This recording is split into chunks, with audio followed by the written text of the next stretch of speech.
What's going on, movie fans? My name is Michael Weer. I love talking about movies, and one of my favorite movie genres is the horror genre. There's something fun and exciting about a fresh horror film, some brand new concept where you sit inside a movie theater and maybe you're getting a jump scare every couple of minutes and they're effective, or maybe it's not a jump scare filled horror movie, maybe it's just a slow burn, intense horror movie that leaves you on the edge of your seat the entire time with this feeling of dread.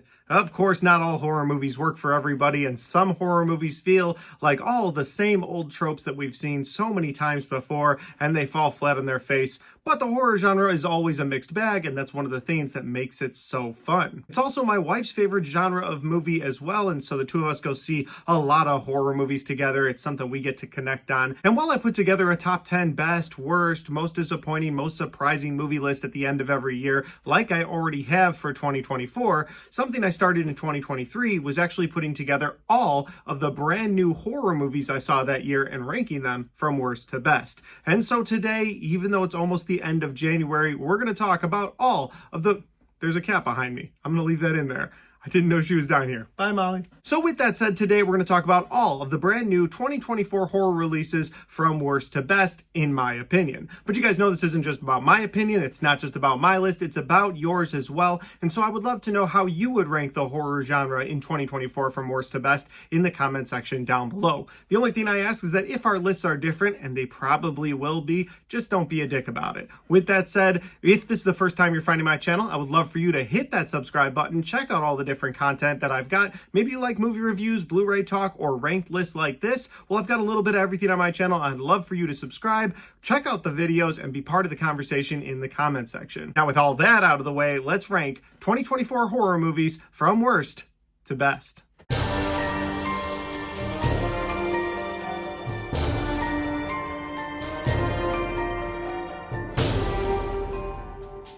I saw 42 brand new horror movies in 2024, and at number 42, the worst of the worst, we have a Blumhouse film, because of course it's a Blumhouse film, and it is Imaginary. Imaginary is a movie about a family that moves into the home of the mother of the family's childhood, and when they get there, the little girl from this family goes to the basement and meets a new imaginary friend. But it's not a friend at all, it's actually a demon from another world, and one thing leads to another, and now that demon is killing people in the house, and so they have to get this plan together to go to that imaginary world to defeat the demon once and for all. Now, why is this movie the worst horror flick that I saw in 2024? There's a couple of reasons. I've talked about this in my worst of the year video already, so if you want more thoughts, you can jump into that. But what I'll say real quick here is it's just a very bland plot. On top of that bland plot, you have bland, boring characters. The movie throws jump scare after jump scare after jump scare after you with seemingly no real world consequences for these characters after they get those jump scares. And then it's got a woman who's just an exposition dump character, who's the old next door neighbor who takes them into that imaginary world, and then they immediately make her evil so they can write her character off. So after all of those horror tropes that we've seen done over and over and over throughout the years, I just didn't have much fun with this film. Not to mention the fact that when you get to the end, after all these horror tropes, they do fake out ending after fake out ending after fake out ending. By the end of this film, I was just happy it was over. So Imaginary is the worst horror film at number 42. At number 41, we have another movie that was on my worst movies of the year list this year, and it is Stop Motion. Stop Motion is a film about a girl who's creating a stop motion project. One thing leads to another. She takes the advice of some little girl in her apartment building. She starts putting together these stop motion claymation horror characters, and then somehow, kind of, sort of, but not really, these horror characters come alive at night and start chasing her down in her dreams or kind of in real life when you get to the end, and it's a pretty predictable finish. So again, just kind of bland and boring, and when you get to the end during this bland, predictable finish, they're like, oh yeah, now we're going to do weird claymation gore for the last 20 minutes. And none of that worked for me. I don't like gore for the sake of gore. I don't mind some fun body horror if it's done right. But for stop motion, none of that body horror or gore for the sake of gore really worked for me when you have such a bland and generic plot. At number 40, we have a found footage horror film called Devon. And here's the thing about found footage. If it's done right, it can feel fresh and unique, and it doesn't matter what the budget is. The budget doesn't really matter with found footage because you always have someone with a shaky camera running around the set, and I'm okay with that as long as the concept feels fresh. You can't just do the same old thing.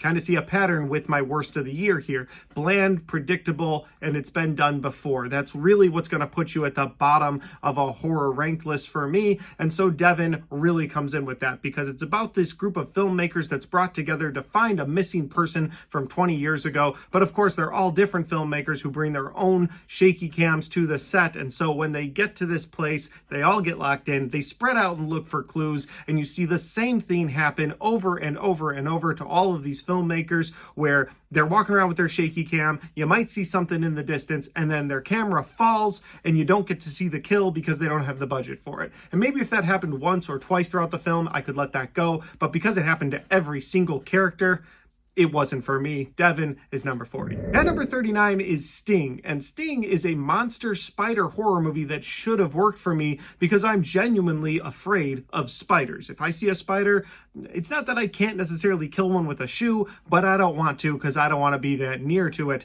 I have a basement down here. Every once in a while we get a spider, and I'm not happy about that. So the point I'm making here is that a spider movie should have been extremely effective on me. And while I don't need every horror movie to freak me out or to scare me, because I understand I'm an adult, it's a movie, it's a work of fiction, it is nice to feel that feeling of dread throughout a horror film. And unfortunately, I didn't really get that with a movie that should have worked for me, someone who's afraid of spiders. So that said, why didn't it work for me? Well, I'll say this. The opening of this movie was effective. When this spider is walking around an apartment building and it's taking out little animals, or it's taking out humans, but as a smaller spider, it's jumping out from behind a computer, that was effective. That worked for me because that was more realistic. But when this spider eats things throughout this movie, it gets bigger and bigger. And eventually it's massive, and it just took all the scare out of it for me. You see this massive spider going around the ceiling, crawling behind people as they're arguing with each other, and it's like, what, neither one of you can turn and look at that? You can't tell me that this massive spider is being that quiet, that it's just walking on the wall behind you, and you're so engrossed in this argument that you're having with another character that you don't see it directly behind you. So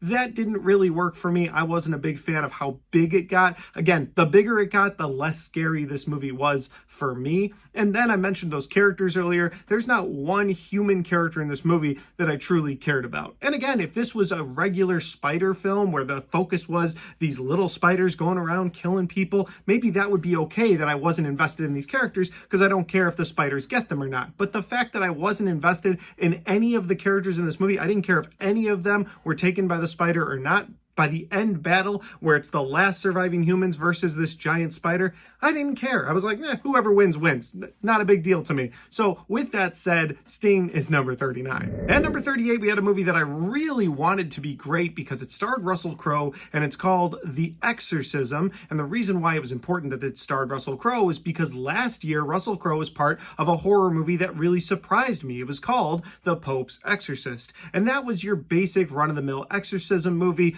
But the thing that made that movie so much fun was Russell Crowe's character. He was the Pope's exorcist. He was witty, he was charming, but he was also this guy that could stand against the demons that were infecting this household. I thought it was done really well. So when I heard that Russell Crowe was in another horror movie, another exorcism horror movie, I got excited. I was like, okay, I know he's not reprising his role. I know this isn't a continuation, but just Russell Crowe bringing that sort of energy to another exorcism film could be a lot of fun.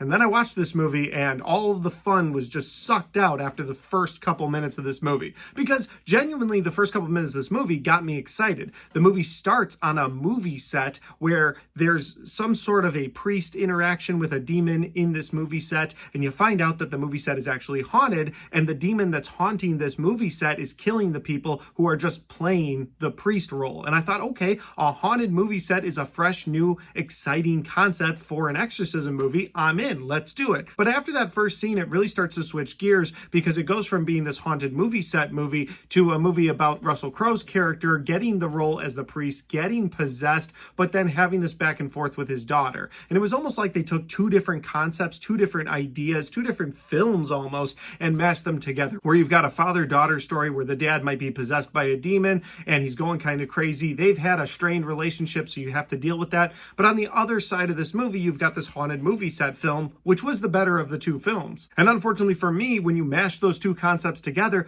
they just didn't work out the way that I wanted them to work out. At one point in this movie, towards the end, you have Russell Crowe and this daughter of his in an apartment building. They're arguing with each other. They're fighting with each other because he's possessed by this demon. He walks over to a window. He looks back at her and does a swan dive out of the window. She runs over there, looks down, screams, and you're like, oh man, that's a dark way to end this movie. Hey, what are they going to do with that movie set concept? And then immediately it jumps to the movie set where you've got another ending with Russell Crowe's character again possessed by this demon, where his daughter and another person have to exorcise that demon. And then they end the movie that way. And so while this movie felt like two films throughout the entire movie, it truly felt like two films that had two different endings at the very end of it, and none of it meshed together. All that charm, all that wit that Russell Crowe brought to The Pope's Exorcist, none of it was there for The Exorcism. So that's why it's number 38. At number 37, we have the latest end-of-the-world apocalypse that involves monsters that take out most of the human race, but force the surviving humans into hiding until they can find a way to beat the monsters. I don't know what that specific subgenre within horror is called. I've just been comparing it to the A Quiet Place movies, because it feels like once those movies came out, several spin-offs happened, like Bird Box, or earlier this year we got another movie on this list we'll talk about later, or in this specific film, Elevation, where monsters have come to the earth, the humans don't know how to beat them, the surviving humans, well, they go up high for an unexplained reason, because for whatever unexplained reason, these monsters can't go above a certain elevation of the earth. They never explain it in the movie, and when they kind of sort of say where these things came from, it makes even less sense. But you've got these surviving humans led by Anthony Mackie, who are now going to try and find a way to beat these things. And in The A Quiet Place, when they found a way to beat them, it felt well thought out. But in this movie, they just coat a bullet in some sort of blue coating, shoot that bullet at them, and that one bullet, that doesn't matter where it hits the monster, just completely evaporates them. And I don't know if that was because of a lack of budget or what was going on, but it's comical because they shoot the gun, the bullet goes, it hits the monster, and it just sort of evaporates. And they're like, all right,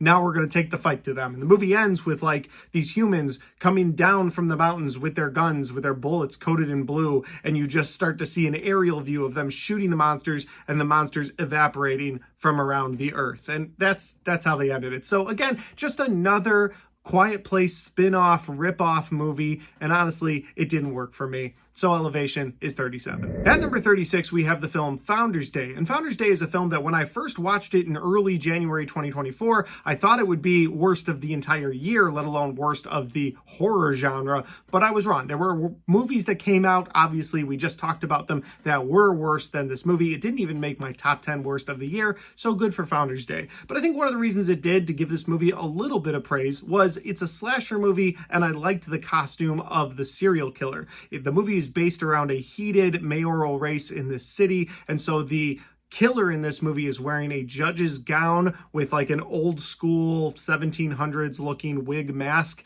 and then the weapon that the serial killer uses is a gavel, but at the bottom of the gavel a knife can shoot out, so it can go from being like I'm gonna smash you to I'm gonna stab you, and there's something to enjoy about that, I guess. But after that, after the look of the serial killer in this movie, is why this movie is at 36, because while I could appreciate the look of the serial killer, the movie, first of all, is way too long. I think it's almost 2.5 hours long, but it feels so much longer than that because the pace of this movie is so slow going. And while you have a slow going paced horror movie that's also a slasher, they also have several different concepts they're trying to get across to the viewer through these different characters. And by the end, the guy behind the mask and the girl that's trying to stop him, sort of, kind of, spoiler here, I suppose, get together in the end for a better society. They sort of put their differences aside, like, yeah, I know you were a serial killer going around killing everybody, but yeah, we can get along, we can run this city together.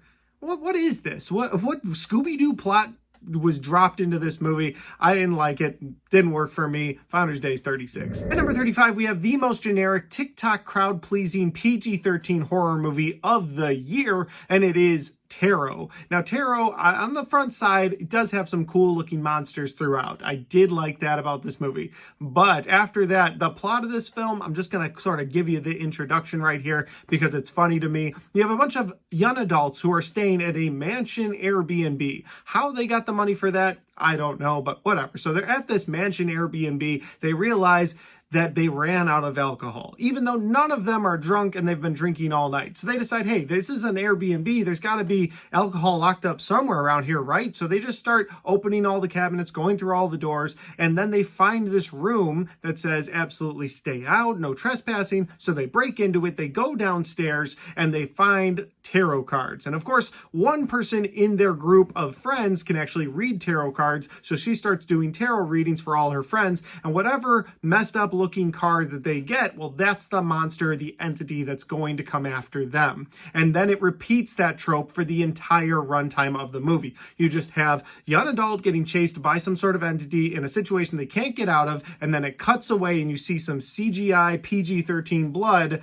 And that's the best that you get throughout this film. Like I said before, I thought the look and design of some of the monsters was creative and it looked kind of fun. But overall for this film, it just felt generic. The PG-13 rating really held this thing back. The fake CGI blood just didn't work for me either. And just this constant trope of doing the same thing over and over throughout the movie because, well, they creeped you out the first time. Won't it creep you out the next 7 times? No, not really. On top of all of that, I think that there was a fun plot within this movie about where the tarot cards came from. That's a movie I'd be interested in checking out down the line. Like if they decide, hey, we're going to do a prequel about where these tarot cards came from, I'd like to watch that movie because they sort of introduced that concept throughout this movie. And what you see from where these tarot cards are made, why they were made, to me, that was a better story. That's what they should have gone with. But they wanted teenagers to take their dates to the movies. So they made a PG-13 movie about other teenage young adults. And again, not a movie that works for me. At number 34, guys, we have Out of Darkness. And Out of Darkness is a movie about cave people looking for a better cave. That's the simple way to put it. But essentially, yeah, you've got cave people where their crops aren't growing, where they're living.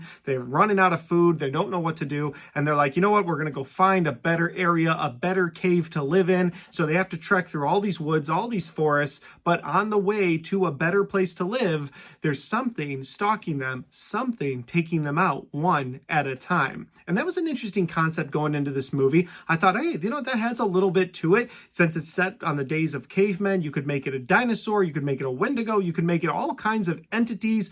But when they end up making it, I won't spoil here, the twist reveal didn't work for me. And here's the thing, on my movie review where I talked about this, there were people in the comment section going, actually, that twist worked for me more than any other monster would have. To me, that made it more human. And I was like, I can get it. So it works for some. It didn't work for me. But I think the thing that disappointed me the most about this movie, or really just was annoying the most about this movie, was the use of an artificial language. So because they're cavemen, obviously they wouldn't speak any languages known today. And I get that, but they give them an artificial language so you have to read subtitles the entire time. And it just, to me, wasn't necessary. It didn't add a layer to this movie. It didn't immerse me in this movie any more than if they had just spoken English throughout the entire film. Because while you're reading this movie, I'm kind of annoyed by that. They're saying words that are so similar to some of our words. It's like, why didn't you just let them speak English? We get it. They're cavemen. There wouldn't have been English back then. But just giving them a fake language that kind of sort of sometimes sounds like words that we would use in English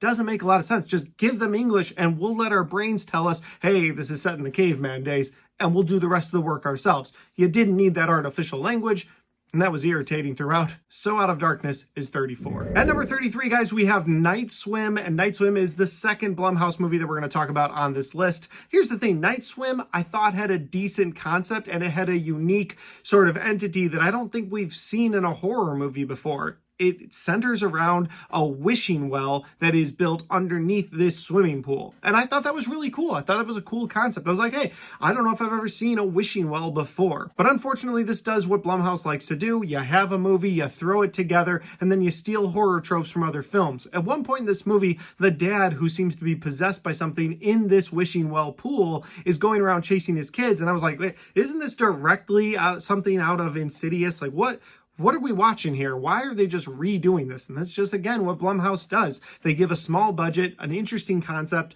but the execution of most Blumhouse films are pretty ass. So here we are. It gets repetitive like most Blumhouse movies do, so Night Swim is 33. At number 32, we have another end-of-world movie in Never Let Go. This one has more of a psychological twist to it. I think that's why I like it more than a movie like Elevation, where it's just straight-up monsters. This movie stars Halle Berry, who gives a great performance throughout, and throughout the movie, you don't know if she's absolutely telling the truth the whole time, or if there's elements of her story that are lies. She fully admits to having killed people that she used to love, like her husband or her mom and dad. Like, she admits she did that because she believed that they were infected. So she and her two sons live in this remote location in a woods. She claims this cabin that they live in has been blessed, and so that if you're physically tethered to the house, the evil entities that are outside the house can't get to you.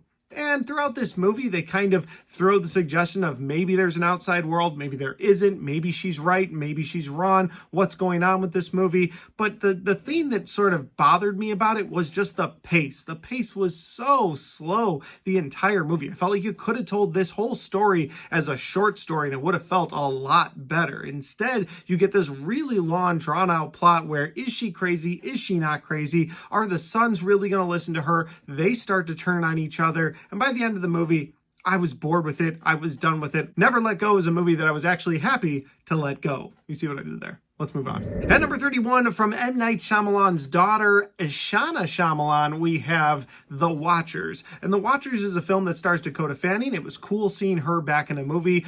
But in this movie, you have Dakota going from this pet shop to another pet shop to deliver this bird. And while she's cutting through these woods, everything in her car starts to die. And she realizes that she's now stuck in these woods, and something around these woods starts to chase her. She sees a house in the distance. She goes there for help. And when she gets in there, she realizes that the other people in this house are all trapped in these woods as well. And you can't leave this house, or something outside of the house will get you. So you have to stay in this house. And one wall of this house is a two-way mirror where you can't see out, but they, the things on the outside, can see in. And every night you have to stand in front of it and let these things look at you. That's the whole plot. They're now stuck in the woods. They have to find a way out. And while that might be an interesting setup for a movie, I found the execution of the rest of this movie to be pretty lame. I mean, you have these people stuck in this house, and they just go along with this for months. You see seasons change outside until eventually they're like, hey, what if we move the carpet on the floor? I wonder if there's anything underneath the carpet. We've never done that before. So they pull back this rug, and sure enough, there's a trap door. And it's like, you've been sitting in this house bored with nothing to do forever, and you didn't think, let's move the rug in the middle of the room and see if there's anything under there? But of course, there's a trapdoor. They go down there. They discover more things about these monsters. One thing leads to another. They're able to get out of the woods. And that is where my biggest issue with this movie comes from, because the way they end this thing, you think it's done when they're leaving the woods. You're like, all right, this wasn't the worst horror movie I've seen this year. Okay. And then they're like, oh yeah, and by the way, now one of these things from the woods actually got out with them, and it's going to start terrorizing them outside. But unfortunately, they can't leave well enough alone, and they're like, no, let's tag on a few more scenes where you have to deal with these characters now living on the outside world with this entity, and it just gets dumber and dumber and dumber for the audience, to the point where after a while you're like, oh, are you sure Ishana directed this movie and not M. Night? Because he doesn't know how to leave a movie alone at a certain point, and that's what this feels like. So The Watchers is a movie I wouldn't recommend to people. I would say that it's got a really interesting concept, a really fun build for the first half of the movie, but about the time they find that trapdoor, it's over. It's downhill from there, in my opinion. We've made it to the top 30, and at number 30, we have the film Lisa Frankenstein. And I believe this movie was directed by Robin Williams' daughter. It's cool to see that she's in the filmmaking business. I also really liked the visuals of this movie. It's set in the 80s. It's got that 80s tone to it, and it actually looks like Tim Burton just sort of threw up all over this film, and there's something pleasing about the Tim Burton look as well. Now, where does this movie go? You've got a teenage girl that accidentally brings to life this 100-year-old corpse, hence the title Lisa Frankenstein, and then they start stealing body parts from different people in the neighborhood to put this corpse together. She sort of had this weird fantasy about this guy that used to live hundreds of years ago, and so she brings him to life, and again, it's sort of like a teenage coming-of-age horror movie, but what didn't work for me was after a while, they start taking body parts from very innocent people, and you, the audience, are just supposed to go along with that. You're supposed to be okay with it because, it's just a quirky teenage romance film, but it's really not. It's a monster movie. She's brought this monster to life. She's killing people to take some body parts from them and put them on this guy, so they can have this romantic relationship. And while all of that is messed up, it could work. It could be really fun.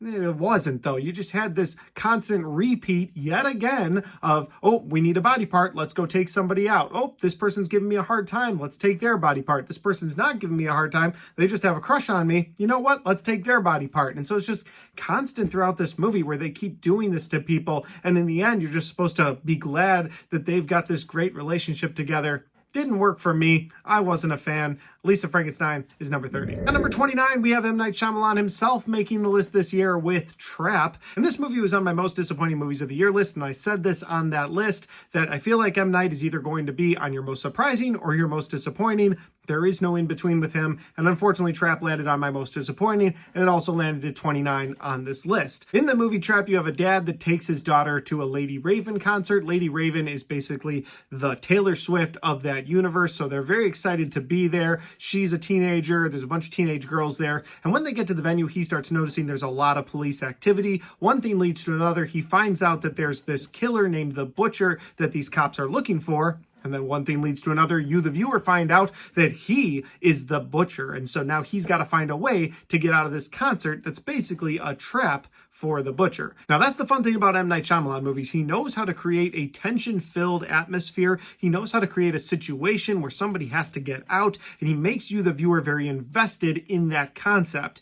Where M. Night movies either shine or fail is the execution. And when you get to the third act of this movie, every bad trope that M. Night has used in the past just comes out. M. Night mentioned in an interview after this movie came out that it was the fastest movie he'd ever written, and I believed that because the concept in and of itself was a fun and fresh concept. You've got a person trapped at a venue trying to get out. But when you get to the end of this movie, it's just bad decision after bad decision after bad decision of this seemingly extremely well-calculated killer who's gotten away with being a serial killer for so long. But somehow in the last act of this movie, Lady Raven, who's just this teenage pop star, somehow outsmarts him, is able to use the power of TikTok and her social media to capture him. And then you get a couple of really ridiculous scenes where he's 100% trapped by the police, but he's so smart and clever, he's able to get out of it, even though this same extremely smart killer botched his way out of the arena. It just felt mind-numbing after a while during that third act. They would go from impossible scene after impossible scene after impossible scene with this guy, and eventually I just thought to myself, okay, he's going to put this in the Split universe. This is going to be an Unbreakable Split Glass sort of mashup. We're going to see one of those characters show up at the end, and it never happens. This guy is just an incredibly smart serial killer who's also incredibly dumb. That's the movie. So Trap is at 29. At number 28, we have another Blumhouse released horror film, and it is Afraid. Afraid is a horror movie about an AI system, very much so like Alexa, but just on another level, can help with so many things around your house, but eventually it wants to take over your life. It wants to protect you to the point of killing people that have done wrong to you. For instance, there's a teenage girl who gets wronged by a boy at school. He's driving down the... That same teenage boy is driving down the road one day in his electric car, and this AI system is able to take over his car, crash it into a tree, and kill him. So it's getting more and more threatening toward this family. And while all that's going on, you have a very, very underused David Dastmalchian in this movie, who I love when he pops up in any movie, especially horror. He was in one of my favorite ones this year that we'll talk about in a little while. But for this movie, they just completely underuse him, and the movie just feels underwhelming. Again, it's Blumhouse. They're either going to do generic horror trope after generic horror trope, or they're just going to give you an underwhelming film, and that's what we get here. You get an underwhelming film about AI that comes to life, a horror trope we've seen so many times, and then just this underwhelming finish, this finish that you can kind of see coming from a mile away. And when you get to the end, you're just like, all right, well, another Blumhouse film. So that's how I feel. I don't want to talk about it anymore. Afraid is 28. At number 27, the last Blumhouse film that we're going to talk about on this list, and it is a remake, and it's called Speak No Evil. Another movie where they take another generic horror concept and just beat the hell out of it. You have the film Speak No Evil starring James McAvoy. James McAvoy does a great job being a psychopath. We've seen him be a psychopath before. He has done a great job with it. Hollywood has typecasted him perfectly. But that said, you have him and his wife and their kid who meet an innocent family of a man, wife, and their daughter, and they get together, they have a great time at this resort, and one thing leads to another. They invite them out to their house in the country. They decide to go, and so these families are going to have a really nice weekend together. But of course, James McAvoy's character is a psychopath, and so they start doing more and more creepy and mean things to each other or to their kid or even to their guests. And every time the guests are like, hey, maybe we should leave, the husband will say it and the wife will go, no, we shouldn't leave. That would be rude, even though they're doing really weird stuff. And then about 15 minutes later, the wife will be like, hey, that was really weird and uncalled for. Let's get out of here. And the dad will say, nah, you know what? Yeah, that was weird and uncalled for, but maybe they just need friends. And they just do this over and over, where you just have constantly them going back and forth with one of them wanting to leave and the other one doesn't, and then this one wanting to leave and this one doesn't. It's like, God damn it. I know that we're the viewers so we can see all the things going on in this movie, but you could see just about as many of these red flags that this crazy family is giving you, and you're not leaving. To the point where when you get to the end of this film and the innocent family is chained to the floor and they're like, why are you doing this? James McAvoy's like, because you let us. And I, as the viewer, I'm like, yeah, you did let them do this. The whole movie, they were handing you red flag after red flag, telling you, get the hell out of here. You had so many opportunities. At one point, you even left, but you came back for a goddamn stuffed animal. I'm getting heated. The point I'm making here is that Speak No Evil was just another Blumhouse film where they take a movie or a concept, in this case, it's a remake, and they just beat the hell out of an old concept until the runtime is over. Speak No Evil is number 27. We've made it to number 26, and I normally wouldn't just stop at 26. I would wait till I got to 20. But I do want to say that from here on out, I did have a genuinely good time watching these movies. Every movie we've previously talked about, they're movies I would never consider revisiting. The next couple of movies, I don't know, it'd be kind of back and forth if I would ever revisit them, but I at least had somewhat of an enjoyable time throughout these films. So I'm going to start to get a little more positive going forward. So with that said, at number 26, we have a prequel film called Apartment 7A. And Apartment 7A is a prequel to Rosemary's Baby, a film I had never seen before. And so I was like, you know what, I'm going to watch Rosemary's Baby first, and then I'll watch Apartment 7A. And I really wish I hadn't, because Rosemary's Baby is an absolutely phenomenal horror film. You guys probably already know that. I didn't. I had never seen it before. Loved the concept of that film, loved the execution of that film, thought it was really well done. I completely understand why it's a classic horror film now. Then I watched Apartment 7A, and the whole movie is about the character early on in Rosemary's Baby that falls out of a window and dies. So no matter where Apartment 7A is eventually going to go, you know it's got to end with her doing a swan dive out of a window. And that's what this movie does. Now, are there some enjoyable things about this movie? Are there really well done performances? Yes, absolutely. The performances in this movie were really good, although I think some of the people who were trying to be other characters from Rosemary's Baby sort of went over the top, especially the next door neighbor. That next door neighbor in Rosemary's Baby had such a unique, annoying voice that when they tried to replicate it in Apartment 7A, it didn't work for me. But most of the performances did work. Some of the creepy elements of this movie did work. You're taking this character that you know is eventually going to decide taking a swan dive out of a window is going to be better than doing anything else. And so you know exactly where this movie is going to end up. Is that necessarily a bad thing? Maybe not. Had I watched this before watching Rosemary's Baby, I truly believe that I would have had a better time. So if for whatever reason you're watching this video, you've never seen Rosemary's Baby, I do recommend checking out Apartment 7A and then watching Rosemary's Baby. I just shook the entire desk. My bad. Moving on. At number 25, guys, we have a sequel that I never thought we'd see, and it is Beetlejuice Beetlejuice, a movie I wish I could put a lot lower on this list. I wish it was in my top 10. I thought the performance from Michael Keaton was worthy of being in my top 10. I thought some of the direction of the movie from Tim Burton was done really well. You had Jenna Ortega in this movie, so what's holding it back? Well, if you've seen me talk about this movie at all, you know it's that they used Jeffrey Jones' image and likeness. Jeffrey Jones is the dad from the first movie. The guy is a convicted child sex offender and not somebody that I believe should be breathing the same air as the rest of us, but here we are. Now, that actor does not walk out onto the set in this film, but they do use his image and his likeness, his face throughout several different scenes of this movie. And every time they did, it just sort of took me out and I was like, oh yeah, Hollywood is kind of gross for still continuing to use somebody like this. But with that out of the way, some positives I have for the movie: Michael Keaton, his performance as Beetlejuice yet again is just so much fun. I love watching him as Beetlejuice, and I could watch another Beetlejuice film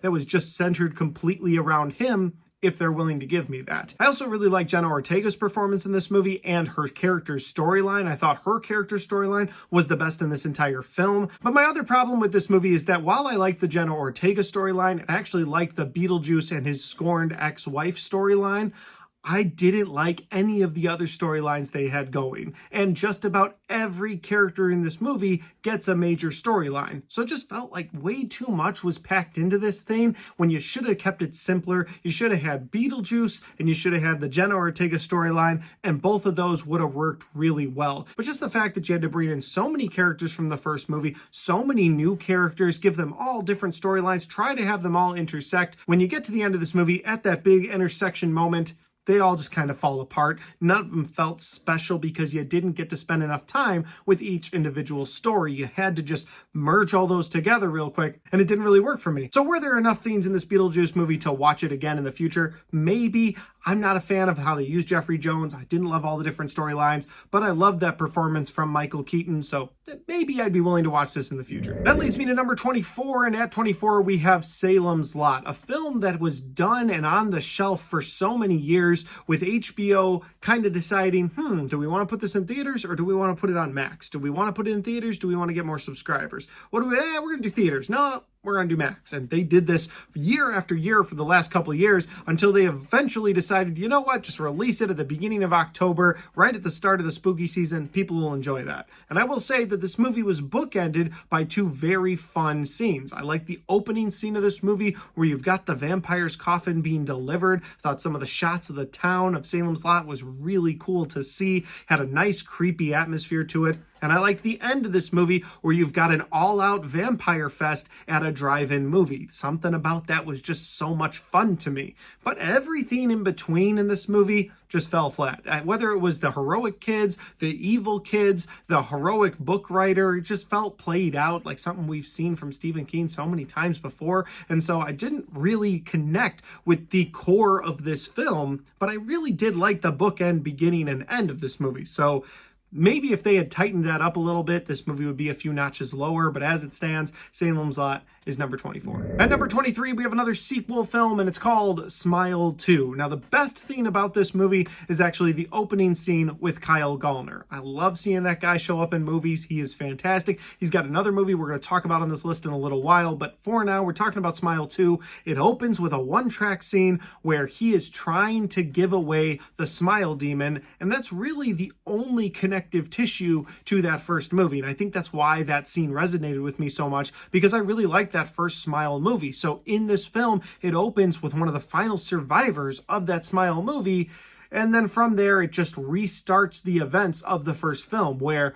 a new character gets this smile curse. And yeah, there's creepy images throughout. There's some effective scares throughout this film, but the storyline just feels like it's kind of lacking, because you've got this one character who just constantly is trying to figure out what this smile curse is all about, but it's the second film in the franchise. You, the viewer, have already seen the first movie. You already know what's going on. You already have an idea of this concept, but none of these new characters do. So they just continue throughout this movie trying to figure out what this smile curse is all about, and they're just kind of retreading the events of the first movie.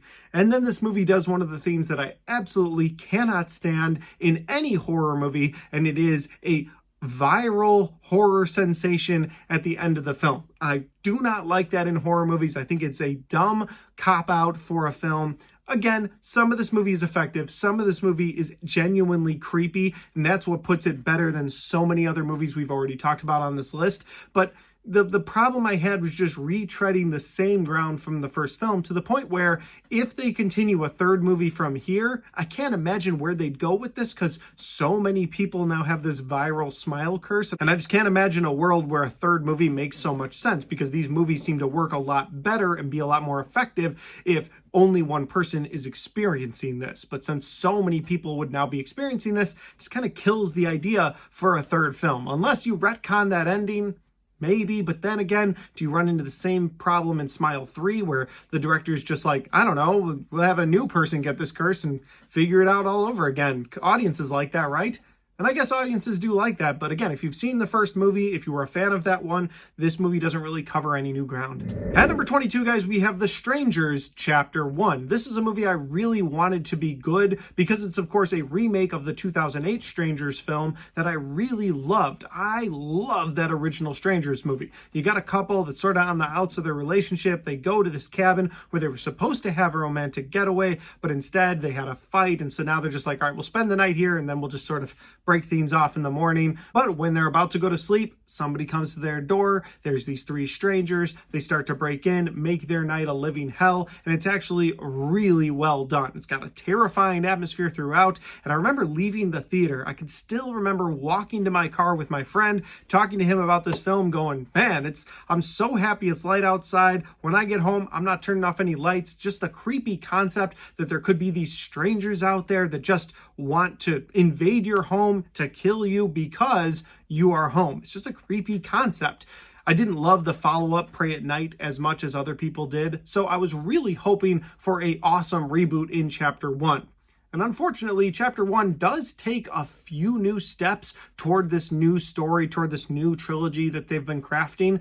It does take a couple that's actually having a very thriving relationship. Their car breaks down instead of, oh, we were going to this destination. So they do a few new things that kind of helps this movie stay at number 22. But after those few new things, they really just retread that first movie to the point where they even do a scene where they say, why are you doing this to us? Because you were home. Like, yeah, we know why you're doing it to them. Now, I will give this movie a pass if Chapter 2 and Chapter 3 slap. If they are awesome, and I'm like, wow, okay, we had to endure Chapter 1 where they went over a lot of the same ground of the first film, but they found new ground in Chapter 2 and 3, I will give this movie a pass. But unfortunately, Chapter 1 is plagued with a lot of dumb character decisions throughout a horror film. Like at one point, the strangers have been terrorizing them all night, and the guy from this relationship finally gets his hand on a shotgun, puts it to one of their heads, and is like, give me a reason to do this. And I'm just like, man, they've given you a reason the entire time. If not now, when? Do it, save your wife, get the hell out of there. But he doesn't. They get the gun from him.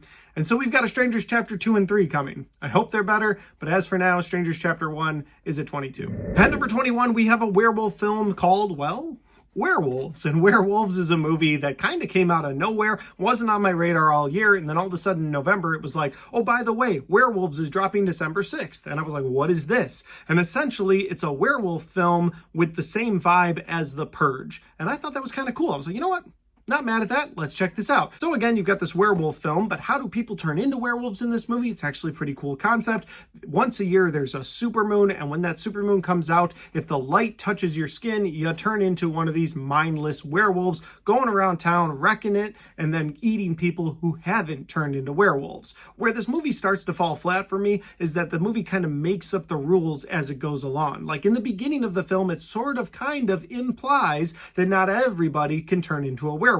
And then about halfway through the film, you find out, oh no, if the light touches you from the moon, you're turning into a werewolf. And I was like, all right, well, you didn't really set that up very well earlier, but fine, I can live with that. Then the movie sets up other rules that it then continues to break. Like, for instance, if there's a human that turns into a werewolf, it does not matter if their best friend, their wife, their brother, their son, it does not matter who's next to them. If they didn't turn into a werewolf, they're now a mindless monster and they will eat them. Until the movie needs the main character of this movie to turn into a werewolf to protect the people that he loves, against another werewolf that has a weird neighbor vendetta against these people that haven't turned into werewolves. Again, making the rules up as we go along, and that doesn't make for a very compelling story. Like, every time you change the rules up, it's not very fun. Now, I would like to see another entry into this universe. I'd actually like to see a prequel into this universe. I'd like to see when the first supermoon event happens, because this movie takes place on the second supermoon, so people are already barricading themselves in houses, almost like that original Purge movie where it takes place several years after the Purge has begun. So you've got people that know how to stay alive, they know how to barricade themselves in their house really well, they've got all these systems. That's kind of how this movie picks up. But just like the Purge franchise, they gave us that first Purge where people weren't ready for it, they didn't know how to protect themselves, and I'd like to see something like that from the Werewolves universe. If you're gonna create another werewolf movie, do a prequel, go back to that first supermoon, maybe have Frank Grillo show up and be a hero, maybe tell the backstory of his brother. There's some more avenues you could go down, and I would be interested in exploring them. All I'm asking is that the filmmakers establish rules and keep those rules throughout the entire film. We've made it to the top 20, and all of these movies going forward are going to be way more positive than they are negative. At number 20, we have the film In a Violent Nature. And In a Violent Nature might not have been my favorite horror movie of the year, but I felt like the filmmakers were seriously swinging for the fences with this concept, because you take something like a Friday the 13th movie where you've got a serial killer in the woods going after campers, but instead you show it from the serial killer's point of view. And I liked that. The beginning of this movie opens with somebody taking a trinket off of a grave because they just find it out in the woods. And they're like, well, this person's not going to need it, I'm going to take it. But that trinket was the thing holding the entity in the ground. So you're just seeing this aerial view. So you're just seeing this upwards view at the beginning of the movie where they steal this trinket, and then you see this hand come out of the ground, and you follow this serial killer now on his mission to find that trinket, to take that trinket back. He wants that trinket, and now he's been unleashed. Some of the movie works for me, like when you're seeing different conversations between people, maybe they're arguing with each other, or other times you're seeing the campers sitting around a campfire telling stories like you do. You've got all your normal camp nonsense going on, but again, you're watching this through the serial killer's point of view, so you never get the full story of any of these characters. Now, the things that weren't effective in this movie where the serial killer was just walking on the screen for 5 to 10 minutes at a time. I was like, are we going to go anywhere with this? Are you really just walking? And you are. Since the movie is told almost entirely from that serial killer's point of view, you're just walking with him constantly and throughout. And it's just like, get to where you're going, please, or cut to the next scene. So while some of the scenes of this movie were fun to kind of be the serial killer in the background, you're seeing it through his eyes a lot of the time, so you feel like you're peering at these campers. I thought that worked for me, but other times it was like, all right, we could get there faster. We could do that. We don't have to walk with him at this snail's pace for the whole movie. That said, there's some really fun kills in this movie. Some people have said that one of the kills in this movie is one of the best of all time. I wouldn't necessarily agree. I think it does look kind of fake, but the action of what they're doing is pretty messed up. It's pretty gross. So if you like some gross kills, you don't mind a serial killer's point of view, this movie might be for you. I hear it's getting a sequel in 2026. If it is, I would watch that movie. I would like to see where they go with this. Maybe again, another movie they could do a prequel on. You could see more of the origins of that trinket. Maybe the first time that that entity was beaten and put in the grave.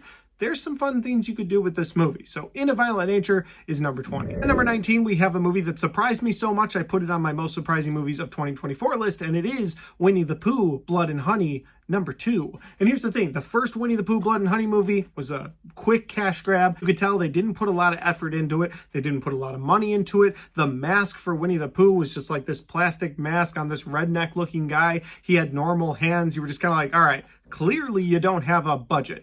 But if anything, it was more of a proof of concept for the directors because they were able to get so much money that first time around that they actually took that budget and they took some of the film criticism online and they put that into their efforts for the second film. And I feel like it paid off because now, instead of being the worst movie of the year, which is where I had Winnie the Pooh Blood and Honey 1 last year, this is number 19. Not the best, but much better than so much of the stuff we've already talked about. And again, I give the filmmakers praise for taking some of that criticism they got from the first movie and really putting some effort in. For instance, Winnie the Pooh goes around with a bear trap this time around. It's like, hey, he's a bear, he's got a bear trap. that makes sense. Along with Winnie the Pooh looking better this time around, they also brought back Piglet, and he also looked creepier this time around. Didn't do as much as he did in the first movie, but he still had some moments, and I thought they were kind of creepy. Along with those characters being unlocked to public domain, you now have new characters from the Winnie the Pooh world that are also public domain, like Owl and Tigger.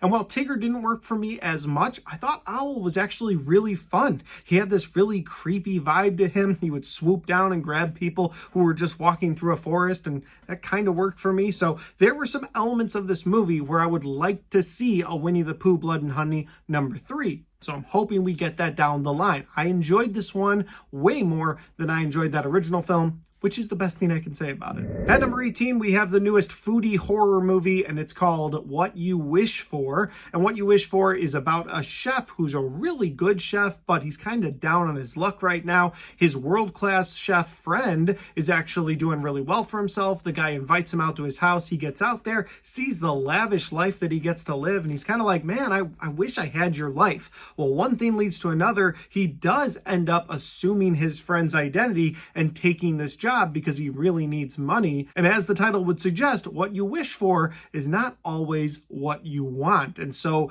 one thing leads to another, and this seemingly harmless dinner that he's getting paid a lot of money to make becomes horrifying right away. And that's all I'll say about this movie. I don't want to spoil what he's cooking or what's going on at this dinner. There were some fun twists and turns throughout that I thought were really well done. There's also some really nasty, gory moments that I thought were really effective. There's some dark themes in this movie as well. So I think this movie has a lot going for it. There's a lot to enjoy.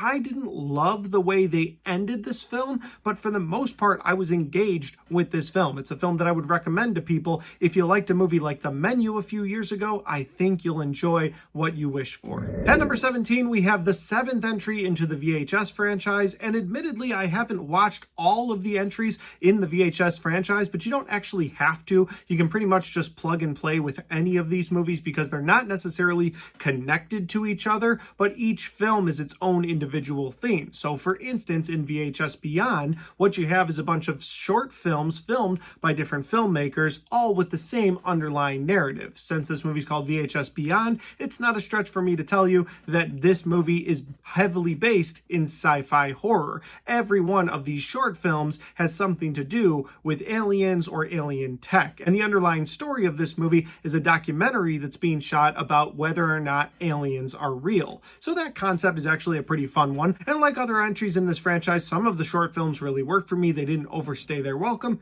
and others really didn't work for me. I think on a rewatch, I would watch most of this again, but I think I'd skip certain short films. Like there's one where a woman is changing people into animals. Didn't really fit in with the rest of it unless she was using alien tech, which was never really fully explained. So I think I would pass that one up, but most of the short films in this movie, I would watch again. Do I recommend VHS Beyond to anybody? I would say if you're a big found footage film fan, or if you just like the VHS franchise, then you might enjoy some of the short films in this like I did.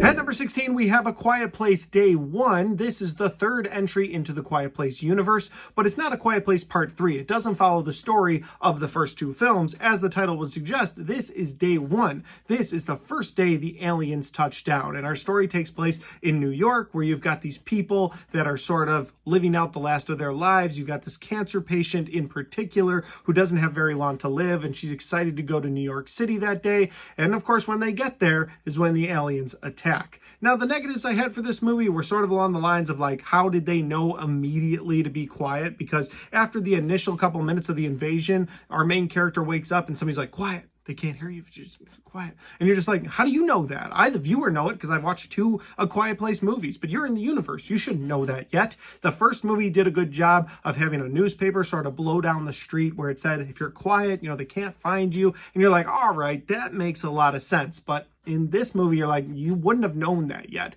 So that was a gripe that I had. I also didn't love following this one-off story about a character that's essentially ready to die anyway. And so she's just kind of going about her life from place to place that she wants to visit during this alien invasion. Other people haven't had a problem with that, so you may be on the other side of the fence. You may be like, no, it's nice seeing a nice little contained story while this alien invasion is going on. But for me personally, if you're going to give me another entry into this franchise, I want more of that story that we had going between Emily Blunt's character, John Krasinski's character, Cillian Murphy's character. Like, I want more from their story, so this didn't interest me as much. And then when you get to the aliens of this film, okay, if you want to tell me a new story, fine, but give me something fresh, something new, something exciting about the aliens. Maybe some lore that I don't know yet, where they're from, why they're here, what are they doing, but you don't get any of that either. The only thing you get is at one point, the aliens are eating out of this little egg structure. And I don't know what that's about. So maybe they'll go into more of that in A Quiet Place Part 3, which is supposed to be coming eventually. But for now, we got A Quiet Place Day 1, and I thought the performances were really good in this movie. Thought some of the monster alien action was really fun in this movie. But at the end of the day, it's an entry into the A Quiet Place universe that feels kind of inconsequential to the grand scheme of things. Maybe in Part 3, some of the characters from Day 1 will show up, and I'll be like, oh, well, okay, I'm glad they made that, because now I understand this character's motivation a little bit more. But for now, feels kind of inconsequential, so that's why I put it at 16. At number 15, guys, we have Arcadian. Arcadian is another end-of-world movie. This one stars Nicolas Cage, which is one of the reasons it's so far down on this list. It's at number 15 because I enjoy any performance from Nicolas Cage. I'm just going to go ahead and throw that out there. But genuinely, the way I feel about this film is that of the end-of-world apocalypse films that we got this year in Elevation, Quiet Place Day 1, and Arcadian was the best overall film. Now, you've got another concept where humans have been forced into hiding. They can't go out at night. Something is out at night where they have to barricade themselves in their houses. You've got people living on different farms and different factions. And our main story takes place between Nicolas Cage and his two boys. And these boys are very different from each other. One of them wants to listen the entire time, wants to listen to what Nicolas Cage has to say. The other one wants to go do his own thing. There's a girl on another farm that he really likes, so he tries to sneak away and go see her all the time. But that, of course, will lead to some very dangerous elements in this world. So I thought the story had some compelling elements to it that were sort of different from other end-of-world apocalypse movie that we got, and I really liked the creature design from this movie, because I really didn't like the creature design from Elevation, and I thought the creature design from a Day 1 was kind of something we had seen so many times before that at this point just wasn't anything new. But in this movie, they were almost werewolf-like creatures, and there's one scene in particular where this thing like puts its arm in a door and like stretches its arm out over and over, and you just don't know what this thing is. But I liked that. And also when you get into the lore of what these things are or where they came from, of course, it's an end-of-world apocalypse film where you don't get the full story, but people just sort of think about it to themselves. They talk about it in this movie, and they're like, some people say they're humans that turned. And you're like, oh, that's kind of a cool concept if they're just humans that are now turned into these mindless monsters that come out at night. But you don't ever really know. And that's one of the tropes of these movies that you just sort of have to get over. But getting into the rest of this film, I liked Nicolas Cage's performance. I liked the performance of the two boys. I liked the last act of this movie. I thought again, the apocalypse horror movies that came out this year, the last act was done really well. And I liked the way the story ended up. I liked where the characters ended in this film. I would genuinely like to see more of this apocalyptic world in Arcadian going forward. At number 14, we have The First Omen. And The First Omen is unlike Apartment 7A and Rosemary's Baby, where I didn't take time to watch the original Omen before watching the film The First Omen, and I really wish I had kind of swapped what I had done. I watched The First Omen, wasn't very impressed. I thought, it's just kind of your run-of-the-mill woman's about to give birth to the devil movie. I don't love it very much. My quick reaction was like that. My review was like that. But then I watched that original Omen film. I actually did a review for it on this channel this year, and it completely changed my mind about The First Omen. So while my initial reaction to The First Omen was, there were some creepy visuals, I didn't love the story, I thought it was kind of played out. After watching that original Omen movie, I have so much more respect for The First Omen, because they were able to take elements of that original Omen film and seamlessly tie them to The First Omen. So I think that if I had made this list without ever watching that original Omen film, this film probably would have been in the 20s or 30s because some fun visuals, but I didn't understand the story enough. But the way they were able to connect The First Omen with that original Omen film seamlessly, I love it so much more. I thought the First Omen built a great bridge from a prequel horror film to a classic horror movie, and now is a great entry into that franchise. I also like the way they ended it, where they sort of left it open-ended for the characters. Like, because we have so many Omen movies, I don't know where you could go with this, but if they want to create another Omen movie that's between this prequel and the first movie, I think they have an avenue for that. I think there's some fun stuff they could do. So the First Omen is number 14. At number 13, we have Terrifier 3. I'm surprised it's this low on this list as well, but something about the vibe of Christmas and all the pretty Christmas lights with art going around, making blood angels, cutting people up, slicing and dicing around a Christmas table. There's something fun about that. They even played into presents at one point, where you got these presents on the floor, and one of them, of course, has the sword. That is, of course, the only thing that can defeat Art and the demon that he's rolling with. So there was some Christmas elements of this movie that really helped my enjoyment this time around. The first movie, not a big fan of it. The second movie, I liked it even less. I thought it was too much gore for the sake of gore. Admittedly, I've never rewatched it. Maybe I need to give it a rewatch now that I know what I'm in for. But I think going into the third movie with the Christmas element, with knowing, hey, this is going to be a lot of gore for the sake of gore, just go with it, enjoy the ride that Art's going to take you on, and I could appreciate this movie a lot more than I did those original first two films. I know the directors talked about making a fourth film. Actually, this movie makes me excited for that. I want to see where he goes with that final movie. Is it just going to be a straight up Terrifier film? Is he going to have a holiday mixed into this? Because the second movie was set on Halloween night. The third movie was set on Christmas. Where do you go with the fourth movie? Do you go Easter? Do you just go all in on that religious horror aspect? I'd like to know. So with that said, Terrifier 3 was a surprisingly fun time. If you like gory horror movies, you can't go wrong with Terrifier 3. Now the next three films on this list, guys, at number 12, 11, and 10 respectively, I believe all deserve to be in the top 10, but the top 10 was locked and I couldn't fit these other two movies in there. So at number 12, kind of pains me to do this, we have the film Longlegs. Longlegs is a film that pretty much plays as a straightforward detective versus serial killer film for the first half. You've got Micah Monroe playing the lead detective in this movie as Lee Harker, and you have Nicolas Cage playing the serial killer of Longlegs. And Longlegs seems to go after people based on certain days of the year. If their birthday lands on a certain date, you can guarantee Longlegs is gonna be there. And the marketing going into this movie was done so damn well. I had such a fun time with the lead up to this film. They gave you very little. I feel like horror movies should take notes from the marketing of Longlegs, because they gave you so little along the way that you just got invested in what the hell was going on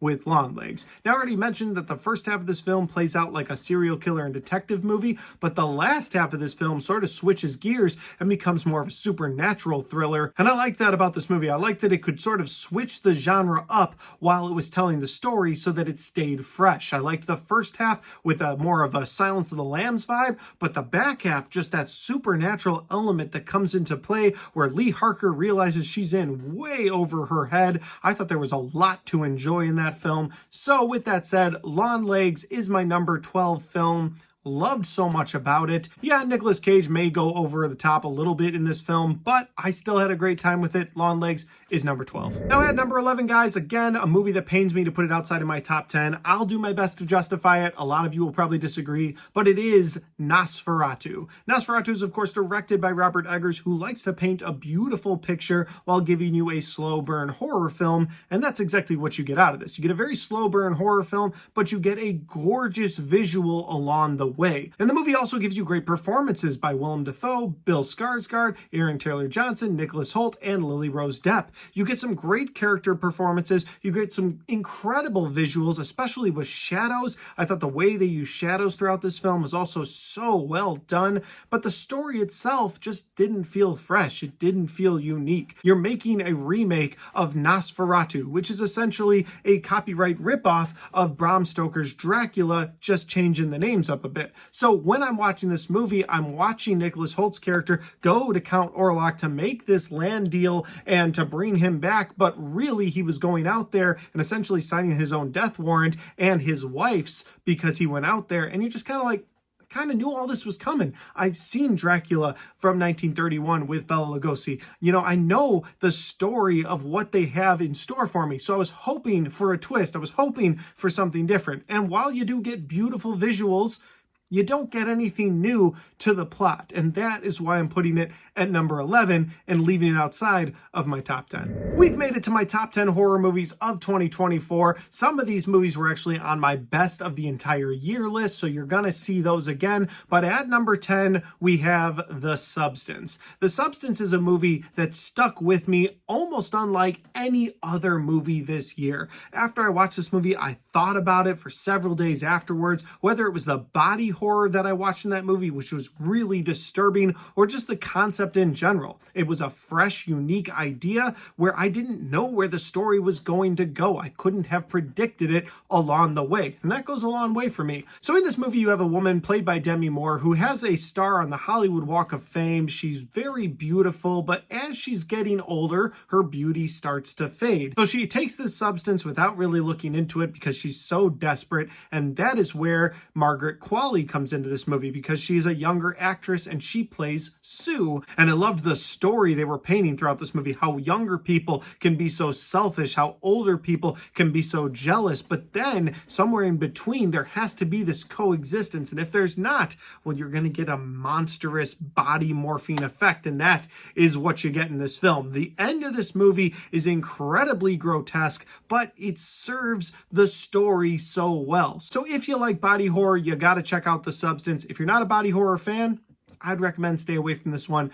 You're not going to like what you see, but I do think it has a great overall story, so that's why it's at number 10. At number 9, we have another fresh and unique concept for a horror film. You can kind of see a trend I'm going for with my top 10 this year. If it felt fresh and unique, it was going to be put in my top 10. So at number 9, we have Cuckoo. And Cuckoo is a film starring Hunter Schafer as a girl who lived in America with her mom, but at the very beginning of the movie, you find out that she had to move to the German Alps with her dad, who's working for Dan Stevens' character, who's like this guy that owns this resort and he's trying to get it built back up. One thing leads to another. She gets a job at this front desk of this resort and she's told, hey, never go out at night. There's stuff out there that you don't want to deal with, so just don't go out at night. And of course, she does almost immediately go out at night and she catches the attention of whatever it is in the woods. And so this thing starts to stalk her throughout this film. And I thought the performances from both Hunter Schafer and Dan Stevens were worth the price of admission alone. But the story was unique. It felt new. It felt fresh. I liked where this movie went. I couldn't tell you where they were going to do a twist and a turn, which is also fresh. So I liked a lot about Cuckoo, and that's why it's at number 9. At number 8, we have another religious horror film. This time around, we have Sydney Sweeney in Immaculate. And Immaculate is at number 8 because, again, it takes the old trope of, hey, someone getting pregnant with the Antichrist and sort of puts a fresh new spin on it. I liked what they did with this film. I liked how it was revealed how this nun at a convent who had never been with anyone before suddenly was pregnant. And I really liked how they got her to that spot, what they used to get her there, because I'd never seen anything like that before. Was the concept for Immaculate brand new and fresh? No. But there was enough fresh elements about it to put it at number 8. I also really like the performances in this movie, especially from Sydney Sweeney. She can really play like terrified girl really well. I've seen her in rom-coms, I've seen her in Euphoria, but in this movie, she's terrified because she doesn't know what's going on. So many people at this convent are telling her, oh, you know, God blessed you with this. You're having an immaculate conception. You're like the Virgin Mary at this point. It's fantastic. But you know, it's a horror movie, so there's some shady stuff going on. And by the end of this film, she does one of the most messed up things in a horror movie this year, and it is so fun to watch. They also had a lot of fun promotional material with this film. Once the film comes out and it sort of pissed off a lot of religious people, they really laid into that. So if you've seen the movie, you know how it ends. People came out of the woodwork against this thing. They're like, we can't believe that you made a horror movie like this where it's got all these religious implications. You use the church as your background, and that's how you're going to end it. You're going to end it with that happening to these characters. But again, the marketing really laid into that. After that happened, there were these marketing moments where Sydney Sweeney would read these Bible verses and then look at the camera like, you sure you want to have this argument still? And I love that. I love that they played into the trolls online. Because listen, trolls come from both sides, not just the religious side. They come from both sides. But if you're going to be a troll online, you deserve to be trolled back, and I like that this movie did that. But that's aside from the film. I do think that it's well acted. To me, it had a fresh and unique take on the Immaculate Conception subgenre within the horror genre itself. So all of that worked for me. I liked Immaculate. It's at number 8. At number 7, we have Kyle Gallner showing up for the second time on this list, and it is the movie Strange Darling. Now, I don't want to spoil things for this movie because it takes a really fresh look at something we've seen played out before, and the way they tell the story is actually the most unique thing about this movie. So I'm not going to spoil it here, but I will say Kyle Gallner plays a character known only as the Demon, and Willa Fitzgerald plays a character known only as the Lady. And in this film, you find out that the two of them meet up for a one-night stand. One thing leads to another. The movie opens with him chasing her down with a shotgun and her trying to protect herself. And again, the unique way that this movie portrays itself is that they tell this movie out of order. You see chapter 4 before you ever see chapter 1, and that's such a smart way to do it because otherwise it would be a pretty straightforward film. Like if you watched all these chapters in the way that a traditional film would show it, there wouldn't be any twists and turns. You'd be like, all right, I get why he's doing that, or I get why she's defending herself. Like you would understand what's going on. However, because of the unique way that they tell this story, by telling the story in chapters that are completely out of order, you are hooked for this entire ride. You're sitting there wondering, okay, how's she going to get out of this? Wait, how is he going to get out of this? How are they going to do this? Why are they doing that? You have so many questions, and I'm happy to say that they are all answered by the end of this film. When you get to the epilogue of this movie, I thought that it was all put together so well. So much so, in fact, that I watched this movie in theaters, and then a couple months later, I actually rented it online and watched it with my wife. I don't typically like to rent streaming movies because I prefer the physical media, but I needed my wife to watch it so that we could talk about it together. I really enjoyed Strange Darling. It doesn't have over-the-top gore and blood in it, but it's got enough in it to sort of hook you and also kind of make you wince every once in a while at some of the things that happen. Strange Darling was awesome. You got to check it out. It's at number 7. At number 6, guys, we have Abigail. And Abigail is a vampire film that the minute I say anything more, people are going to say, you're spoiling the whole thing. But here's the thing. The marketing for this movie was like opposite of Lawn Legs. Like I said earlier, Lawn Legs sort of gave you a very little bit. So when you got to the theater, you didn't really know what you were going to get.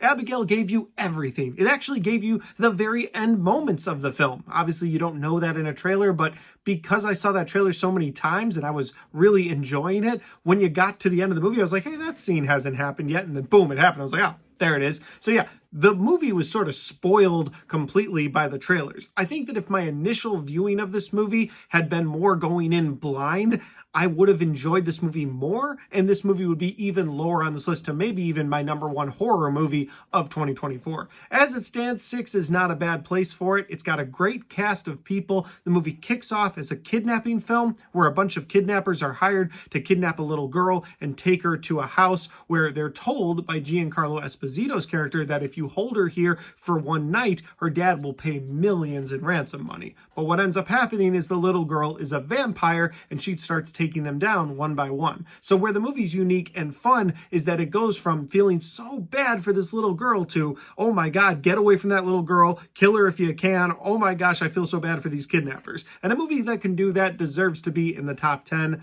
I'm going to stop talking about it now because I've probably already spoiled too much. So Abigail is number 6. We've made it to my top 5, and admittedly, all 5 of these films were on my top 10 best movies of 2024 list. So I will be a little shorter with my thoughts of these movies just because I've already gone over them in another video. So if you want more thoughts on these, I've got full reviews for all of them, and I also have them all listed in my top 10 list where I go into more detail. With that said, number 5 is Alien Romulus, a film that did what I didn't think it could do, and that is bridge the gap between one of the greatest sci-fi horror movies of all time in Alien and one of the greatest sci-fi action movies of all time in Aliens, and it bridged the gap so well. The first half of the film really felt like that original Alien movie, and the back half of that film really felt like Aliens, because for the first half, you got a xenomorph tracking people down, hunting them on the ship, and in the second half, all hell breaks loose between face huggers and between xenomorphs. You just get so much carnage in this movie, and it's a lot of fun. So Alien Romulus is number 5. At number 4, we have Maxine, which is the closeout for the X trilogy. Had a great time with this movie. Thought Mia Goth reprising her role as both Pearl and Maxine once again was a fun time. Thought Ty West got to tell a great story. I would love to revisit this universe if Ty West ever decides he wants to go back to this X universe,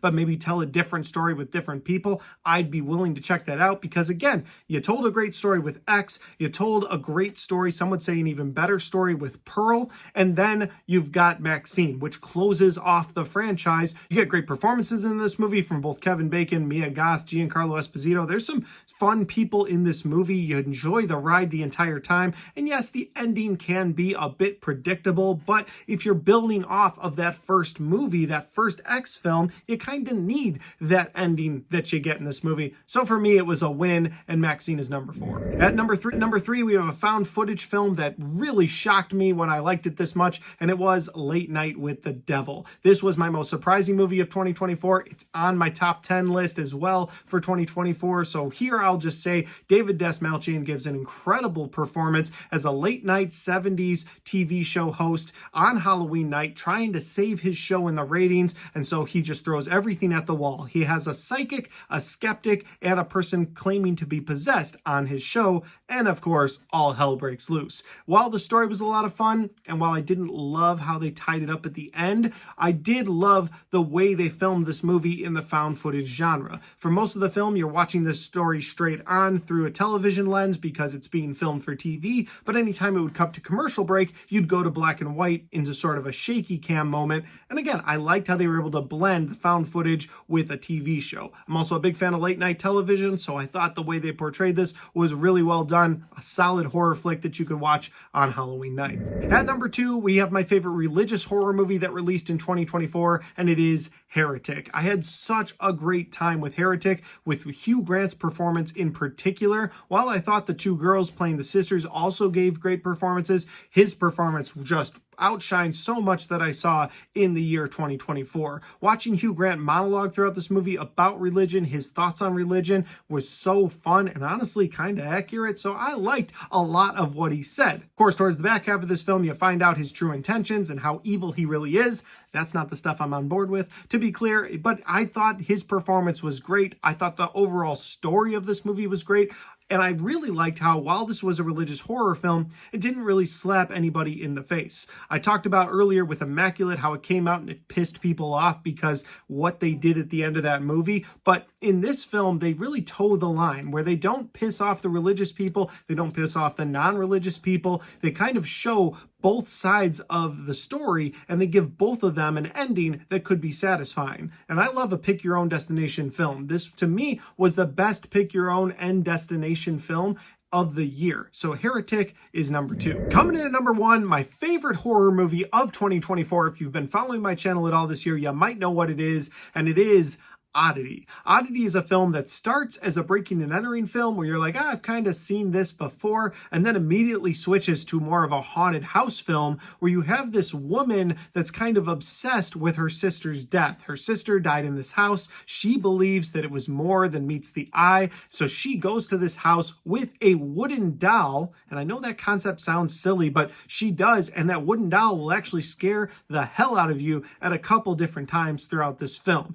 The movie has the best creepy atmosphere of any film this year. This movie left me wanting to leave the lights on after I finished watching it that day. I thought that the performances were done well. The story was so unique, so fresh, and I loved the ending. It's not very ambiguous like Heretic. Like, again, I like the ambiguous ending that Heretic will give you, sort of a choose your own destination. This movie is more straightforward, but I loved what they did because everybody in this film gets what they have coming to them, and there's something satisfying about that in a horror film. Most horror films have a bleak ending, and it's not that this movie doesn't have a bleak ending, because some of the good people in this movie kind of have stuff happen to them too, where you're like, man, I kind of feel bad for you. But I thought overall, Oddity was the best horror film for all of those reasons. If you haven't seen it, you need to check it out. And guys, that's my list of horror movies from 2024, ranked from worst to best. I hope you enjoyed this video. Again, if you've got a list of horror movies from the year 2024 that you'd like to rank from worst to best,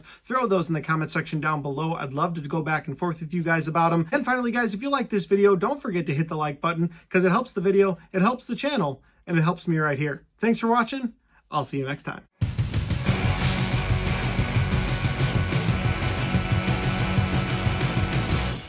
All right, guys, we got to the end of my 2024 horror movies ranked from worst to best. I hope you enjoyed this video. It took me almost 3 hours to film. I've got to go edit it, which I'm sure will take me at least that amount of time. So don't let this video fail. I hope you guys enjoy it. With that said, if you want to check out any of the other content on my channel, maybe you want more thoughts on the movies we talked about here, well, I've got all of my best and worst of 2024 right there, and I've got all of my 2024 movie reviews right there.